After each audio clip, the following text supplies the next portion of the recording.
La crianza es un llamado divino, un privilegio inmerecido y sí, un reto enorme. Somos pecadores criando a pecadores, pero no tenemos que andar solos. Hola, soy Susie Bixby y este es el podcast de Crianza Reverente. Te invito a que caminemos juntos hacia una crianza que exalta a Dios, tú, yo y nuestros hijos delante de Dios.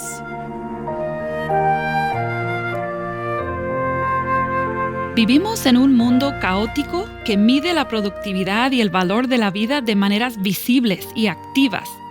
Esto puede llevar a los creyentes en general a una vida que sucede principalmente fuera de su hogar. Aunado a esto, vivimos con aparatos electrónicos que siempre están en nuestras manos y nuestros oídos y delante de nuestros ojos. La realidad es que en muchas familias los padres no pasan mucho tiempo con sus hijos en interacción significativa. Nos acompaña nuevamente el pastor Chacho para seguir abundando sobre los conceptos que él ha plasmado de manera profunda, pero al mismo tiempo accesible y entendible en su libro Crianza Bíblica, publicado por Editorial Vida, para que lo consigas si aún no lo tienes. En este episodio vamos a estar hablando sobre algunas cosas del capítulo 4 que tiene como título Más allá de la presencia física. Y ahora mismo estoy pensando, Pastor Chacho, que qué ironía que estamos hablando de presencia física y aquí estamos conectadas de manera virtual. Bueno, es aceptable en estos casos. Ese es el mundo en el que vivimos, ¿verdad? Gracias a Dios por las cosas virtuales también. Pero bueno, en este capítulo, hermano, de su libro, Crianza Bíblica, habla sobre la presencia de los padres con sus hijos, ¿no? Y cuando se habla de este tema, de estar presente con los hijos, yo creo que muchos padres inmediatamente sienten culpa. Sienten esa culpa porque saben que no pasan suficiente tiempo con sus hijos. Y esa culpa yo siento que les bloquea su capacidad de poder evaluar objetivamente su crianza. Así que me gustaría empezar este episodio hablando de esa reacción tan común que los padres tienen. Y a veces esa culpa puede ser válida o puede ser falsa, ¿verdad? Pero me gustaría poder hablar de este tema para que realmente los padres se puedan evaluar. Entonces, mi pregunta para ti es, ¿cuáles son algunas de las causas comunes de esa culpa que sienten muchos padres por no estar más presentes con sus hijos y cómo deben tratar con esa culpa para que puedan crecer como padres en practicar una presencia real, correcta con sus hijos? Sí, yo diría que la culpa o ese cargo de conciencia que muchas veces uno experimenta es normal en este tipo de situaciones o casos. Nosotros podemos pensar en la culpa o el cargo de conciencia como un dolor interno, ¿verdad? Y es esa culpa es análogo a lo que el dolor es al cuerpo. O sea, el dolor, cuando algo nos duele, es porque algo en nuestro cuerpo no anda bien. Cuando la conciencia nos duele, cuando la culpa nos se hace sentir, es porque algo no anda bien. La culpa es una alarma, es algo bueno. De hecho, hay personas que tienen un padecimiento que no experimentan, no son capaces de experimentar dolor y eso les produce muchísimos problemas. O sea, el dolor es un regalo de Dios para nosotros saber qué está mal.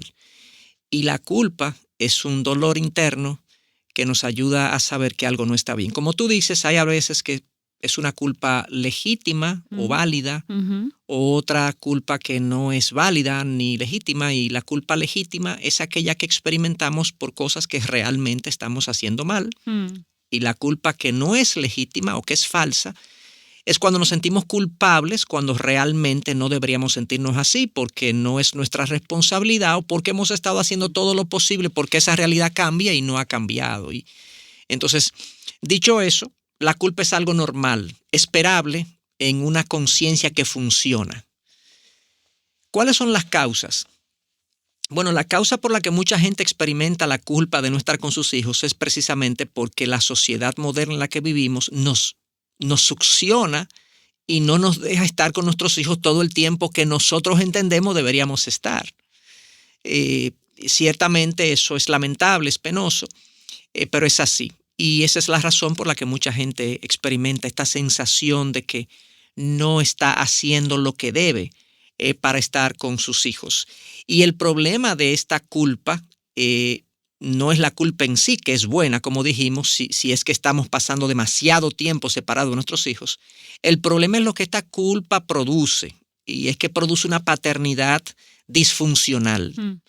La gente tiende a compensar esa culpa en lugar de corregir la razón de la culpa, a compensarla con cosas externas. No puedo estar con mi hijo, pero lo que hago es que me desbordo con él con cosas materiales, por ejemplo.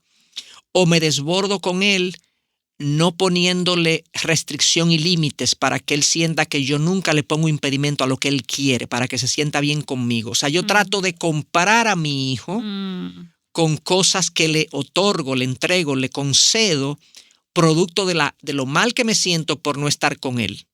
Entonces, ese es el peligro de esta culpa por no poder estar con nuestros hijos, y tenemos que cuidarnos de estas tendencias a querer comprar la aprobación de nuestros hijos por estas vías. Sí, yo creo que muchos padres experimentan esta culpa y reaccionan de maneras diferentes.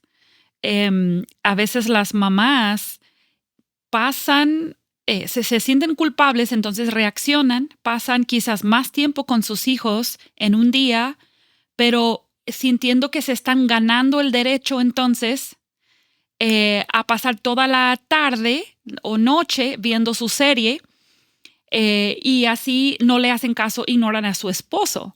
Entonces, reaccionan a la culpa de saber que no han estado pasando tiempo con sus hijos de una manera pecaminosa, porque aunque pasan un día con sus hijos, no lo están haciendo con una motivación correcta. Se están comprando tiempo para sí. Esto, por lo menos entre las mamás, es muy común. Claro, buen dato ese que me estás dando. Sí, son cosas así que las madres, las mujeres, creo que somos a veces un poco más emocionales también. Entonces, reaccionamos a un sentido de culpa con una atención extrema. Quizás quizás no es material, pero una atención casi obsesiva, pero incluso usamos eso para comprarnos algún beneficio, supuestamente, ¿verdad? Para nosotras. Así es. Entonces, así es. Creo que el punto es que si siento culpa, debo examinarme para ver si es real. Una madre que está sola, que es soltera, que es la única que puede proveer para sus hijos, no tiene que sentir culpa porque necesita trabajar. Ella tiene que trabajar, ¿verdad? Correcto. Sí. Correcto. Pero sí, por ejemplo, es un buen ejemplo que pones, donde las circunstancias le imponen que ella tiene que salir todos los días del hogar y ella tiene que tener, por así decirlo, un trabajo a tiempo completo. Digamos que si ella se siente culpable, no sería válido o legítimo que lo haga, porque lo que está haciendo es lo que debe hacer. Exacto. Ahora bien, si bien ella tiene que salir del hogar a hacer eso, supón tú que ella tenga un empleo que la saca del hogar todo el día. Y ese empleo le provee para sus necesidades básicas y cubrir lo que la casa necesita. Pero no, ella quiere un nuevo ingreso que le permita hacer cosas que ella desea. Ya ahí entonces ella va más allá de lo que la necesidad de la casa demanda o amerita, e incurre en salir más tiempo de la casa todavía, ausentarse más tiempo, porque ella tiene deseos insatisfechos que ahora quiere suplirlo con un segundo ingreso. Ahí ya entonces ella pudiera sentirse culpable. Y lo que tienden a hacer esas madres entonces es que se justifican y diciendo, bueno, es que imagínate, yo soy sola, ¿qué voy a hacer? Tengo que ganar el mayor ingreso posible. No necesariamente el mayor ingreso posible, el ingreso necesario. Entonces hay que saber dónde llegar, porque estos apetitos te pueden sacar del hogar, aún con una supuesta justificación, pero hay un límite para eso también. Exacto, muy buen punto, sí. Hay que examinarnos, ¿verdad? Cuando sentimos esa culpa. Pero la verdad es que sí, los padres tienen que estar presentes, ¿verdad? Con sus hijos. De hecho, tú dices en el capítulo 4, de manera bastante contundente, que simplemente es imposible criar en la disciplina y amonestación del Señor a menos que los padres hagamos el compromiso de pasar la mayor cantidad de tiempo posible con los hijos. ¿Qué es lo que hace tan importante la presencia de los padres?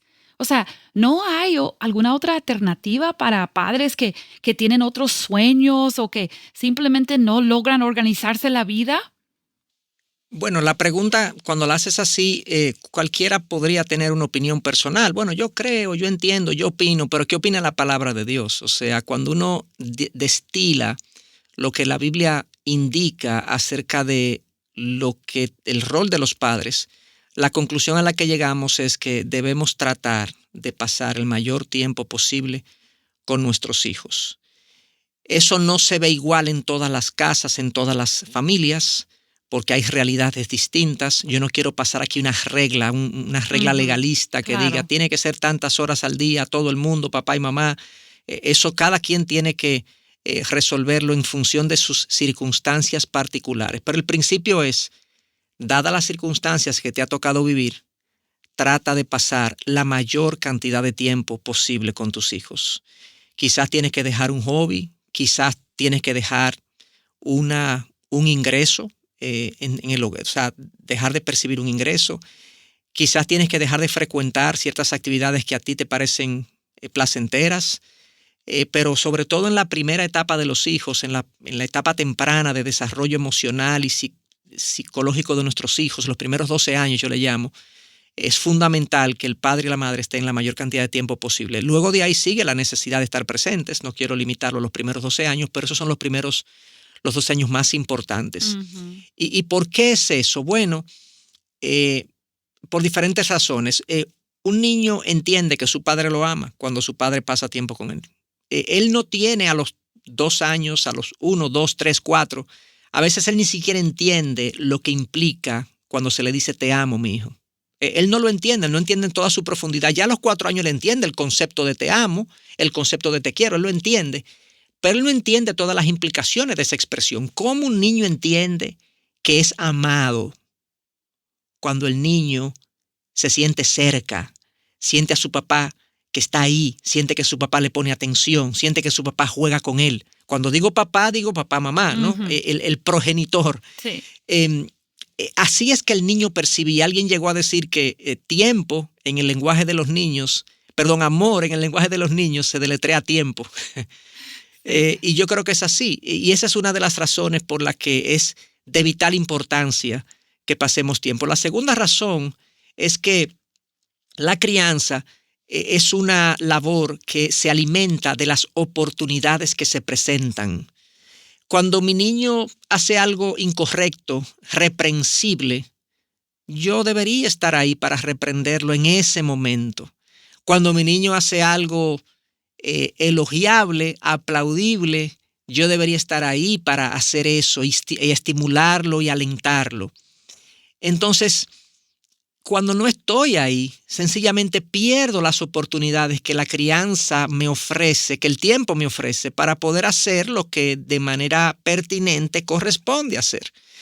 Entonces no hay una manera de sustituir eso. No importa que yo llegue a las 6:30 de la tarde y yo comience a recorrer cómo te fue en el día, mi hijo, y qué te pasó. Y yo comience entonces a ver qué le pasó y a hacer las correcciones y los estímulos 4, 5, 7 horas después que ocurrieron. Él no lo capta, él no lo asimila correctamente. Entonces, el amor lo comunico con tiempo, las oportunidades de la crianza las aprovecho mientras estoy ahí, definitivamente. Y por ese motivo y razón es que digo que hay que tratar de pasar la mayor cantidad de tiempo posible con nuestros hijos, porque es en ese proceso de estar ahí donde yo me llego a conectar con ellos. Y ya de esto hemos hablado en otras ocasiones, pero no dejo de traerlo a colación y mencionarlo, porque es tremendamente importante. Si mi hijo no entiende o no sabe o no está seguro que yo lo amo y que yo quiero lo mejor para él, y él está convencido de eso y él me cree, a veces los padres lo dicen, mi hijo, yo quiero lo mejor para ti, pero ellos no lo creen. Pero para que él lo crea, tengo que pasar tiempo con él. ¿Y por qué eso es importante? Él tiene que creer que yo lo amo y que yo estoy por él y que yo quiero lo mejor para él, porque cuando yo más adelante, en las etapas posteriores de su vida, le ponga un límite, le diga que no a algo, le llame la atención, él no se resienta contra mí porque él está convencido de que yo lo amo y quiero lo mejor para él. Las conexiones que me van a permitir a mí corregir y enderezar el camino de mis hijos en las etapas posteriores, esas conexiones se logran en las etapas primarias de la vida, donde tengo que pasar tiempo con mis hijos. Esa es más o menos la lógica o el razonamiento por el cual la palabra, cuando vemos los pasajes de crianza, Pablo en 6.4, en Efesios 6.4 dice, padres, no provoquen a ira a sus hijos, sino críenlos en la disciplina y la instrucción del Señor. Bueno, padres, estén ahí. Deuteronomio 6 dice que estas cosas se les enseñemos diligentemente a tus hijos cuando estés en el hogar, cuando estés fuera del hogar, cuando estés en la casa. O sea, aparentemente hay que estar con los hijos mucho tiempo para cumplir esas ordenanzas. Y por eso la conclusión es, estemos con nuestros hijos lo más que podamos. Muy interesante. Y difícil hoy en día de cumplir. ¿Y por qué no es suficiente la mera presencia física? Porque hoy en día es muy común ver a una familia viendo una película juntos, yendo todos al mismo lugar, pero todos con sus celulares en la mano. Mamá y papá trabajan desde casa, pero pues ahí están, pero no los pueden molestar, no les pueden hablar los niños porque están trabajando. Claro. ¿Por qué no es suficiente eso? Bueno, sí, eso? nosotros, claro, la presencia física es lo mínimo que podemos hacer. La presencia tiene que tener otros matices, tener otros componentes. Mi presencia tiene que representar algo, tiene que hacer la diferencia en la vida de mis hijos. Si yo estoy ahí, como está ahí la televisión o como está ahí un florero, como está ahí una silla y no tengo interacción con mis hijos, no tengo conexión emocional con mis hijos, es como que yo no estoy. Entonces tiene que haber una presencia física, tiene que tener un componente emocional donde yo trate de conectar con mis hijos, no solamente preguntándole lo que ellos hacen y piensan, sino contándole lo que yo hago y pienso yo. Yo no me conecto con mis hijos haciéndole un interrogatorio de lo que ellos hacen y piensan. Yo me conecto con mis hijos vulnerándome yo, hablándole yo de mi vida. Y en esa, por así decirlo, pista de aterrizaje emocional donde yo me vulnero y me abro con ellos, ellos se abren entonces conmigo. Entonces tengo que estar ahí físicamente, tengo que estar emocionalmente y buscar puntos de conexión. A veces yo con mis hijos juego deportes, practico algunos juegos de mesa. Bueno, mi esposa es más de juegos de mesa que yo, pero combinamos diferentes cosas para lograr conectar con nuestros hijos a nivel emocional y hablar de las cosas de la vida. Pero también la presencia tiene que ser, además de física y emocional, tengo que tener también algún tipo de influencia moral. Tenemos que hablar de lo que está bien, de lo que está mal, de lo que es permitido, lo que no es permitido. Y mis hijos tienen que verme como una autoridad moral dentro del hogar. Entonces, con esas bases de presencia física, conexión emocional y, por así decirlo, sabiduría moral, tener también una influencia espiritual en mis hijos. O sea, yo tengo que ser capaz de, en mis interacciones, hablarles de Dios, hablarles de nuestro pecado, hablarles de la realidad humana de un mundo caído, hablar de las bendiciones de Dios sobre nuestras vidas, hablar de los desafíos espirituales que tenemos, cómo se ve la vida desde el punto de vista de Dios. Entonces, ese capítulo que tú mencionas, que se titula Más allá de la presencia física, precisamente lo que trata de apuntar es que muchos padres salgamos de nuestra zona de confort, de estar sentados con nuestros hijos. A veces ni siquiera ya nos vemos la cara, lo que vemos son las pantallas que tenemos delante de nosotros. No hablamos, no compartimos, tenemos miedo cuando tenemos que decir algo moral en la casa y ni decir de los aspectos espirituales. La presencia paterna bíblica es física, es emocional, es moral, es espiritual. De lo contrario, no va a tener ninguna influencia en la vida de los hijos. Entonces va a ser, como decía, como un florero en una esquina de la casa que se ve, pero no tiene ningún efecto. Sí, eso es muy impactante pensarlo de esa forma, ¿no? Porque somos capaces como padres de estar ahí, pero de realmente no estar teniendo ningún impacto. Pero que Susi, eso es fácil. Sí. Estar ahí es fácil. Sí. De hecho, ojalá nadie se lleve la conclusión de que lo que debo es estar ahí solamente. No, tiene que estar ahí, pero esto requiere un esfuerzo y una especie de entrega y servicio emocional de parte de nosotros. Sí. Para que nuestros hijos realmente se conecten con nosotros. De lo contrario, pues nuestra presencia va a ser más cosmética que de otro tipo. Sí, eso es algo memorable. Hay que llevarnos eso, ¿verdad? Yo no quiero ser nada más un florero en la vida de mis hijos. Yo quiero ser una influencia real. Quizá debí titularlo así el capítulo, más que un florero. Buena idea. Yo al estar leyendo este capítulo y pensando en la experiencia común de los padres hoy en día, obviamente, tradicionalmente, por muchas generaciones, si alguien salía de la casa para poder traer algún ingreso, era papá, y mamá era la que pasaba más tiempo con los hijos. Y yo creo que todavía sigue vigente el hecho de que hay más mamás que se quedan en casa que papás, ¿verdad? Y hay muchos hogares donde ninguno se queda en casa. Los dos salen a trabajar y los niños están en escuelas y en cuidados externos. Pero creo que es frecuente que padres en particular pueden excusar su ausencia en la casa porque papá es proveedor y bueno, mamá, ella es mejor. Ella sabe mejor llevarse con los hijos y yo le dejo ese rol a mi esposa, ¿verdad? Entonces, ¿es bíblico esa perspectiva? ¿Y qué es lo que tanto mamá como papá tienen que estar dispuestos a sacrificar para que se pueda cumplir con esto de la presencia? Sí, yo creo que sí, que la perspectiva de que papá proveedor y mamá encargada de la casa, del hogar, que no es una labor menos importante que la de proveer. Uno de los problemas que tenemos en la generación actual es que la mujer quiere salir fuera porque piensa que cuando se confina al hogar se está sentenciando a una mujer valiosa a una vida miserable. Ese es el concepto moderno. El hogar es un confinamiento casi carcelario para una mujer hoy en día. Pero el concepto bíblico es que los hijos son herencia del Señor, que son una bendición y que el hogar es un espacio glorioso para la mujer vivir su diseño de una manera maravillosa. Y vemos la mujer de Proverbios 31 que su foco era su hogar y hacía cosas fuera del hogar, pero sin descuidar a los suyos. Exacto. Entonces tenemos que comenzar con recolocar lo que para Dios es importante para entonces reaccionar a eso, a esa recolocación de lo que para Dios es importante. Y para Dios la formación de un hogar, de unos hijos, el cuidado de una casa, tiene una alta prioridad.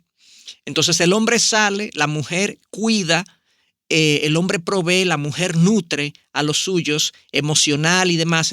No quiere decir con ello que él no también tenga un rol importante en la nutrición emocional y espiritual de su hogar, pero por razones de provisión él tiene que salir más tiempo de la casa. Entonces, bíblicamente esa es lo que tú decías, es válida esa visión y lo vemos incluso en la misma ocasión cuando Dios juzga el pecado del hombre y de la mujer en Génesis 3, en los versículos finales donde la mujer es sentenciada o se le imponen consecuencias que tienen que ver con su maternidad y con su relación con su esposo, que ella tendrá dolores en el parto y que el deseo será para su marido, pero el marido tendrá gobierno sobre ella. O sea, se le imponen unas consecuencias en su mundo relacional y a él se le ponen consecuencias en su mundo laboral, de que va a trabajar y ahora será con el sudor de su frente, espinas y cardos producirá la tierra, maldita será la tierra por tu causa. Parece ser que el ámbito natural del hombre es el trabajo, el ámbito natural de la mujer es el hogar. Ahora bien,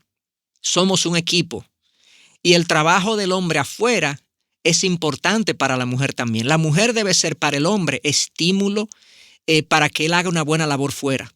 Y el hombre tiene que ser también un equipo para la mujer en sus tareas del hogar.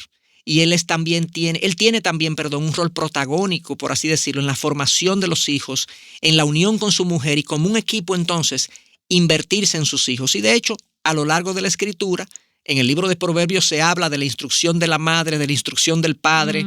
Efesios 6:4, Pablo habla de los padres como papá y mamá. O sea que está a lo largo de la Escritura que papá nunca se divorcia, por así decirlo, de su rol como padre, a pesar de que él sale del hogar.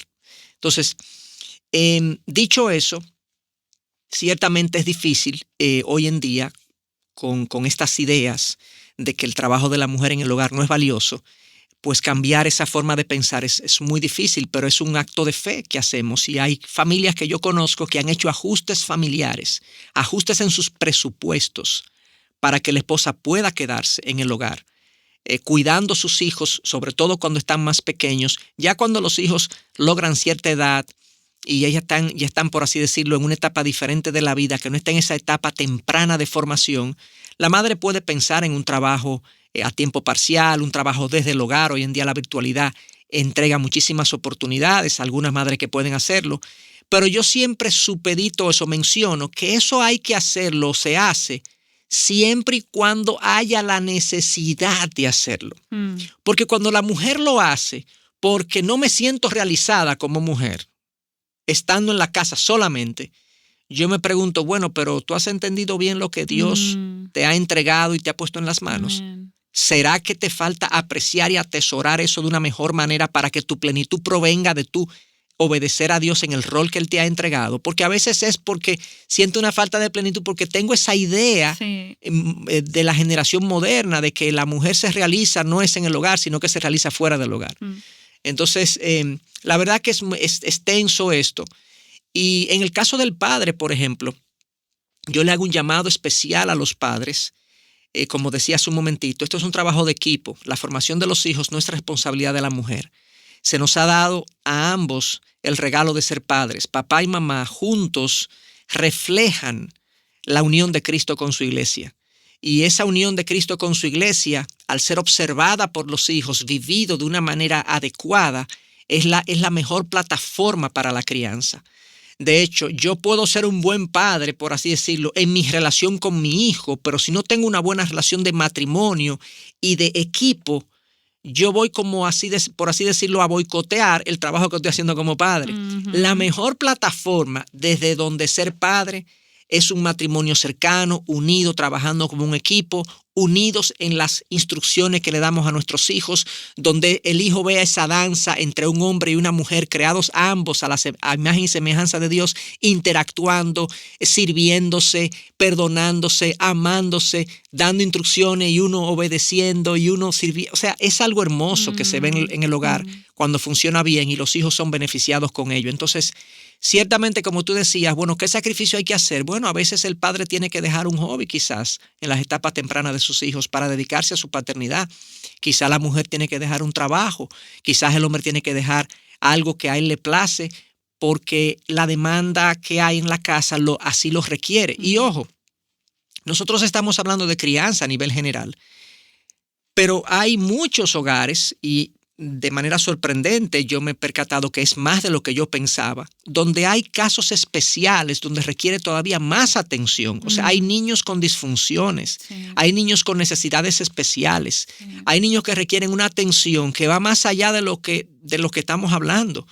Entonces, el padre tiene que ser sensible también, es con qué está lidiando él en el hogar, para entonces hacer los ajustes correspondientes, porque, ojo, a nosotros se nos dan los hijos para nosotros formarlos en la disciplina y la amonestación del Señor.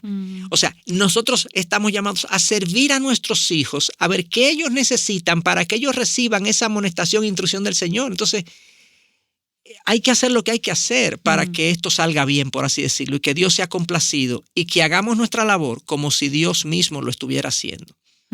Esa es la idea. Amén. Me encanta, me hace recordar muchas conversaciones que hemos tenido mi esposo y yo con diferentes jóvenes a lo largo de los años, porque hemos colaborado en una universidad cristiana por más de 20 años y escuchamos comentarios y testimonios de los hijos, ¿verdad? Que muchos muchachos que dicen cosas como, yo solo quería que mi papá llegara a ponerme atención, pero él llegara nada más a que mi mamá le sirviera la cena y que él prendiera la tele y él no quería que nadie le molestara. Entonces, ese papá estuvo presente cada tarde en su casa, pero no estuvo presente, no estuvo ahí. Y luego otros testimonios como, sí, mi papá llegaba y nos ponía atención a nosotros, pero trataba tan mal a mi mamá que yo no quería estar con él.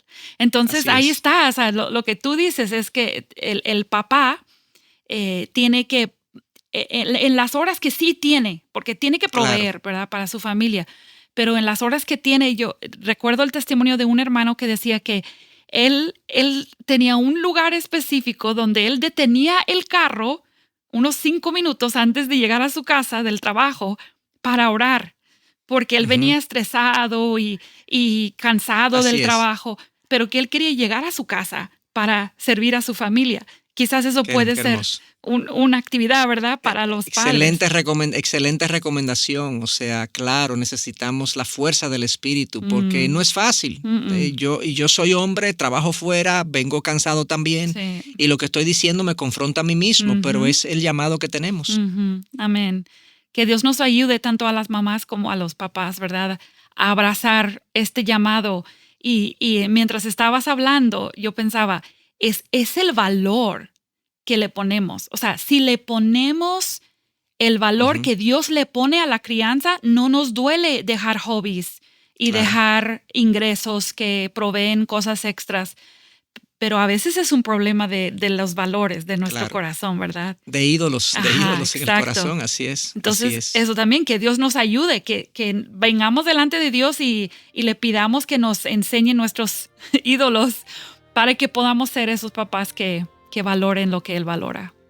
Eso queremos. Amén. Eso queremos. Amén. Bueno, ya nos corrió el tiempo para este episodio, pero este capítulo yo creo que es muy valioso para las familias considerar. Gracias, Pastor Chacho, por compartir esto con nosotros. A ti, Susi, a ti. Muy encantado de estar aquí. Y bueno, solamente hemos visto 4 de 8 capítulos, así que todavía tienes tiempo de conseguir el libro o simplemente sigue con nosotros. Recuerda que en la página y en redes sociales tenemos algunas preguntas de reflexión también que puedes ver con tu cónyuge o en tu tiempo personal. Y gracias por acompañarnos y nos vemos en el siguiente episodio. Bendiciones. Acabas de escuchar el podcast Crianza Reverente. Para escuchar más episodios, leer la transcripción o conocer nuestro blog, entra a la página crianzareverente.com o síguenos en Facebook o Instagram para que no te pierdas ningún recurso.